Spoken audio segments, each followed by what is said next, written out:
청취자 여러분 환영합니다. 오늘 심층 분석 시간에서는 좀 특별한 주제를 다뤄볼까 하는데요. 여러분은 산사태라는 단어를 들으면 어떤 장면이 떠오르시나요? 아마 산 절반이 막 굉음과 함께 무너져 내리거나 거대한 진흙더미가 나무들을 다 쓸어버리는 그런 압도적인 붕괴 순간을 상상하실 텐데요. 네, 보통 영화에서 보는 그런 거대한 재난을 떠올리시죠. 그렇죠. 하지만 수학적 그리고 이 방재 공학적인 시선으로 보면 그 거대하고 끔찍한 재난은 언제나 완벽하게 동일한 아주 작은 사건에서 시작된다고 합니다. 바로 빗방울 하나가 땅에 부딪히는 순간이죠. 오늘 우리가 함께 살펴볼 자료는 바로 이 토목과 방재 공학의 핵심을 다루고 있습니다.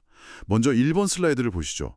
1차원 평면 지형에서 2차원 공간 해석으로 넘어간다는 제목이 보입니다. 네, 아주 중요한 개념을 내포한 제목이죠. 이어서 2번 슬라이드로 넘어가 보겠습니다. 와, 여기에 모든 붕괴는 한 방울에 비해서 시작됩니다. 라는 아주 시적인 표현이 적혀 있네요. 이게 단순한 비유가 아닌 거죠? 절대 단순한 비유가 아닙니다. 우리가 일상에서 비가 내린다고 할 때 땅을 적신다고 표현하잖아요. 근데 방재공학의 현미경으로 들여다보면 전혀 다른 풍경이 펼쳐집니다. 하늘에서 떨어지는 빗방울은 중력을 받아서 엄청난 속도로 가속이 되거든요. 그냥 톡톡 떨어지는 게 아니라요? 그렇죠. 이 빗방울이 보호막이 없는 맨 땅을 딱 때리는 순간 이건 단순한 물방울이 아니라 미세한 운석이 충돌하는 것과 같은 엄청난 운동 에너지를 발생시킵니다. 와, 빗방울이 일종의 미세한 폭탄처럼 작용한다는 거군요. 맞습니다. 흙입자들은 평소에 서로 단단하게 뭉쳐 있는데 빗방울이 지표면을 강타하는 순간 그 충격파, 그러니까 강우의 운동 에너지 때문에 흙의 결속력이 산산조각 나버리는 거죠. 튕겨나간 흙먼지들이 빗물에 섞이면서 진흙탕이 되고. 네, 맞아요. 그게 이제 표면을 타고 흘러내리기 시작하는 겁니다. 이게 바로 대규모 토사 유출이나 산사태가 시작되는 첫 번째 도미노인 셈이죠. 산 전체가 무너지는 걸 막기 위해서 그 미세한 빗방울 하나의 충격량부터 계산한다는 발상 자체가 진짜 놀랍네요. 근데 이 복잡한 계산을 굳이 왜 해야 하는 건지 실무적인 이유가 좀 궁금하거든요. 이제 3페이지의 내용을 살펴보겠습니다. 우리가 대규모 부지를 조성하거나 산지 타당성 조사를 할 때를 생각해 보면요. 지표면을 덮고 있던 나무나 풀을 다 걷어내고 땅을 파헤치잖아요. 네, 공사하려면 당연히 그렇게 하죠. 그러면 속살을 드러낸 흙은 빗방울의 공격에 완전히 무방비 상태가 됩니다. 이때 비가 쏟아지면 깎여나간 흙들이 빗물을 타고 어마어마하게 쏟아져 내리게 되거든요. 이게 그대로 인근 하천이나 마을로 가면 심각한 오염도 생기고 홍수도 나겠네요. 그렇죠. 그래서 건설 현장 하단에는 흘러내리는 흙을 가라앉혀서 맑은 물만 내보내는 거대한 연못을 만듭니다. 이걸 침사지라고 부릅니다. 흙을 가둬두는 일종의 방패막 같은 거군요. 네, 근데 여기서 엔지니어들의 엄청난 골칫거리가 생깁니다. 바로 이 침사지를 도대체 얼마나 크게 만들어야 하는가? 이 문제죠. 무작정 크게 만들 땅도 없고 작게 만들었다가 넘치면 끔찍한 재난이 되니까요. 결국 비가 올 때 저 산비탈에서 몇 톤의 흙이 쏟아질 것인가를 정량적으로 계산해야 하는 겁니다. 데미지가 얼마나 들어올지 정확한 수치를 알아야 거기에 맞는 방어구를 준비할 수 있다는 거네요. 그래서 탄생한 게 그 유명한 공식이군요. 다음 4번 슬라이드를 보시죠. 드디어 공식이 나옵니다. A는 R 곱하기 K 곱하기 LS 곱하기 C 곱하기 P. 저는 이거 보고 진짜 무슨 롤플레잉 게임 공식 같다고 생각했어요. 캐릭터 최종 데미지 계산하는 느낌이랄까요? 롤플레잉 게임이요? 그거 아주 적절한 비유네요. 여러 변수가 굽혀져서 연평균 토양 유실량이라는 최종 결과값, 즉 A가 나오는 거니까요. 무기 공격력에 지형 보너스 곱하고 방어력 곱하는 식인 거죠. 이어서 5번 슬라이드입니다. 방금 말씀하신 그 게임 메커니즘을 대입해보면 첫 번째 인자인 R은 강우 침식도 인자입니다. 보스몬스터의 기본 공격력이라고 할 수 있죠. 강우의 운동 에너지와 강우 강도가 결합된 수치입니다. 그럼 공격력을 받는 땅의 방어력도 있겠네요. 맞습니다. 그게 바로 두 번째 인자인 K, 토양 침식성 인자입니다. 흙의 맷집을 수치화한 건데 여기서 아주 흥미로운 사실이 있습니다. 진흙, 그러니까 점토질과 좀 더 거친 실트질 중에 어느 쪽이 비에 더 잘 쓸려갈 것 같으신가요? 보통 진흙이 물에 젖으면 막 스르륵 녹아내리잖아요. 그러니까 점토가 방어력이 더 낮고 잘 쓸려갈 것 같은데 직관적으로는 그렇죠. 하지만 K값을 보면 점토질은 약 0.1 정도로 침식에 꽤 강합니다.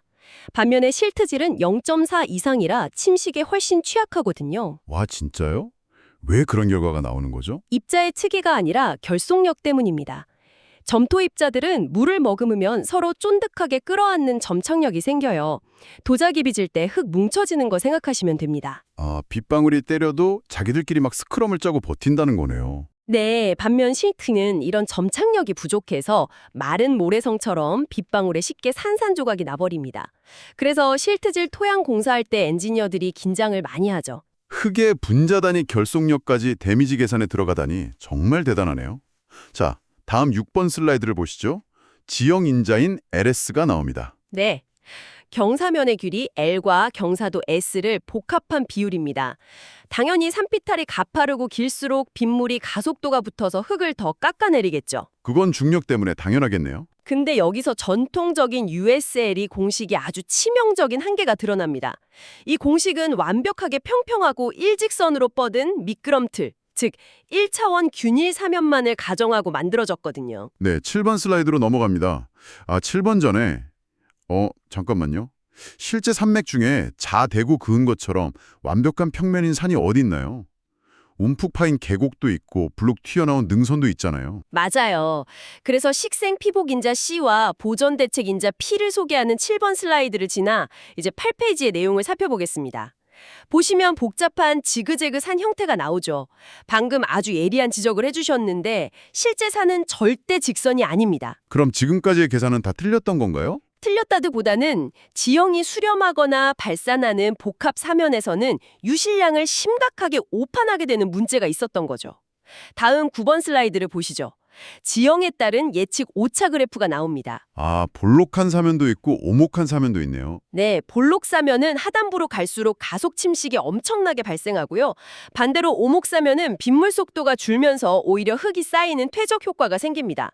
네, USLE의 저 점선을 보면 1차원 직선 예측이라 실제 지형의 곡선을 전혀 못 따라가고 있죠. 와, 이러면 마을 뒷산이 볼록 사면인데 직선 공식만 믿고 침사지를 작게 만들었다가는 진흙더미가 쏟아져서 방어선이 다 뚫려버릴 수도 있겠네요. 정확합니다. 그래서 과학자들이 이걸 업그레이드해야만 했죠. 자, 해결책에 등장합니다. 10번 슬라이드를 보시죠. 바로 USSLE에서 RSLE로의 진화입니다. Revised, 즉 개정되었다는 뜻이죠. 드디어 패치 업데이트가 된 거군요. 네, 고정된 환경 상수나 수작업에서 벗어나서 인공위성 GIS, 즉 지리정보 시스템을 연계한 2차원 지형 형상을 반영하기 시작한 겁니다. 오, 위성을 쓴다고요? 이제 11페이지의 내용을 살펴보겠습니다. 인자들이 엄청나게 디테일해졌네요. 맞습니다.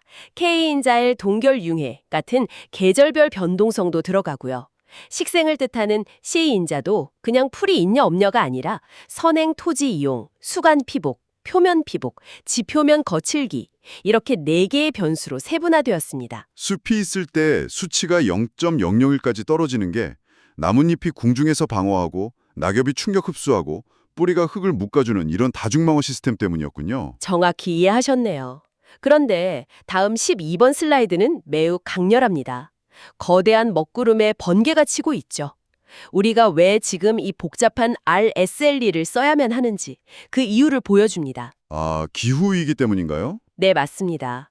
과거와 달리 좁은 지역에 물폭탄을 쏟아붓는 국지성 집중호우가 일상이 되면서 R인자, 즉 강우인자가 비정상적으로 급증해버렸거든요. 이런 기후변화 시대에는 DEM 지형 데이터와 공간 분석을 결합한 유역 단위의 해석이 진짜 생존의 필수 조건이 된 겁니다. 기후가 미쳐 날뛰니까 기술도 강제로 진화할 수밖에 없었네요. 그럼 13번 슬라이드를 보시죠. 이 복잡한 데이터가 실제 현장에서는 어떻게 쓰이나요? 가설 침사지 용량 설계, V가 나옵니다. 네, 우리가 산출한 유실량 A에다가 유역 면적과 단위 중량을 곱해서 쏟아지는 토사를 안전하게 담아낼 수 있는 침사지의 최적, 즉 V를 깔끔하게 결정하는 거죠. 데미지를 예측하고 정확한 쉴드를 준비하는군요. 다음 14번 슬라이드로 넘어갑니다. 국가건설 기준책자들이 듬직하게 서 있네요. 네, 사람의 생명이 달린 일이라 개인의 감으로 할 순 없죠. KDS 17015 같은 기준을 보면 USLE나 RUSLE 활용을 법적으로 명시해서 공학적 교차 검증을 엄격하게 요구하고 있습니다. 오, 국가에서 신뢰성을 딱 보장해 주는 거네요. 마지막으로 15번 슬라이드를 보시죠. 방재공학적 접근이라는 결론이 나오고 빨간색으로 A가 50초과 이렇게 적혀 있어요. 네, 헥타르당 연간 50톤을 초과하면 단순 위험을 넘어서 마스터 플랜이 필요하다는 뜻입니다. 소단을 설치해서 물기를 끊어 LS 인자를 줄이고 표면 녹화로 C 인자를 낮추고 소일 네일링 같은 영구 배수 시스템까지 복합적으로 설계해야 비로소 붕괴를 막을 수 있죠. 와, 룰 자체를 우리에게 유리하게 바꿔버리는 거네요. 청취자 여러분, 오늘 우리는 작은 빗방울 하나에서 시작된 위험을 통제하기 위해 공학이 얼마나 치열하게 진화해 왔는지 살펴봤습니다. 단순한 1차원 선행 모델인 USLE에서 기후변화와 복잡한 지형까지 고려한 2차원 공간 모델인 RUSLE까지 말이죠. 네, 우리는 늘 자연의 불확실성을 데이터로 통제하려 노력해왔죠. 그런데 청취자 여러분, 오늘 논의를 마치며 한 가지 화두를 던지고 싶습니다. 만약 기후변화로 인한 집중호우의 패턴이 과거의 모든 데이터를 벗어나는 새로운 기준점, 즉 뉴노멀에 도달한다면 다음 세대의 예측 공식은 과연 어떤 모습이어야 할까요? 기존 데이터가 무용지물이 된다면요. 혹시 인공지능이 매일의 날씨와 지형 변화를 실시간으로 시뮬레이션해서 산사태를 픽셀 단위로 경고해주는 그런 시대가 오지 않을까요? AI가 실시간으로 방어막을 쳐주는 시대라 충분히 가능성 있는 얘기네요.